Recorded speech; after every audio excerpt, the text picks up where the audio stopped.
Look, if all you're doing is focusing on the problems in your business, don't be surprised when those problems keep coming back. There's a reason for it, and let's talk about it. Hey, I'm Ryan. I love working with quality humans who want to make a big impact, especially founders and CEOs who want to build businesses that actually scale without going crazy. And look, I'm not a frou-frou, rah-rah mindset sort of guy. I can sometimes be annoyingly pragmatic. But let me tell you something I learned on a motorcycle that changed the way I think about business. If you've ridden a motorcycle before, you probably know this, but if you haven't, let me walk you through. When you're riding on a motorcycle or even like mountain bike or something like that, there's this weird phenomenon. When you're trying to make a turn, your bike tends to go wherever your eyes are looking. And a lot of beginners will make the mistake of like staring at what they're afraid of. Like, don't hit the tree, don't hit that rock, because that's what their brain is actually focused on. That's exactly where the bike goes. They just plow right into the thing you're wanting to avoid. I may or may not have experienced this firsthand. But people who are experienced, they do something different. They don't stare at the obstacle. They lock their eyes where they want the bike to go. And the bike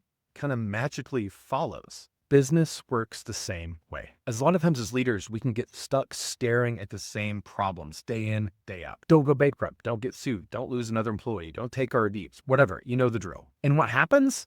Almost every time you run smack into the thing that you're trying to avoid. You focus so much energy on the rock in the road that you actually never learn how to make the turn. And look, I see this in companies all the time. I see leaders obsessing over bad culture scores instead of building a culture that people rave about. I see people fixated on like one or two crazy negative reviews instead of focus on creating an experience worth bragging about. I see leaders panic about payroll instead of focusing on building a financial model that creates margin. Look, when your brain is locked onto the tree, you're going to hit the stupid tree every time. But the shift is surprisingly simple. It's just not exactly easy. Stop obsessing over what you don't want. Start focusing on what you do want. Instead of thinking, don't lose people, think, we're building a team people can't wait to join. Instead of thinking, don't tank reviews, think, we're building the kind of service people tell their neighbors about. Instead of saying, don't go broke, think, we're building a business that prints cash and creates freedom. It's crazy, but where you look is where you go. And if you train yourself to focus on the corner you want to make, not the rock in the middle of the road, your business is going to start to turn that way.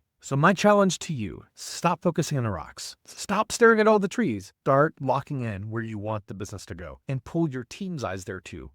And if you don't know exactly how to make that turn, that's okay. That's exactly what we do at Eightfold Advantage. We help leaders build clarity, align their teams, and scale without running into the same obstacles over and over and over. And if this resonates, maybe it's time we have a chat.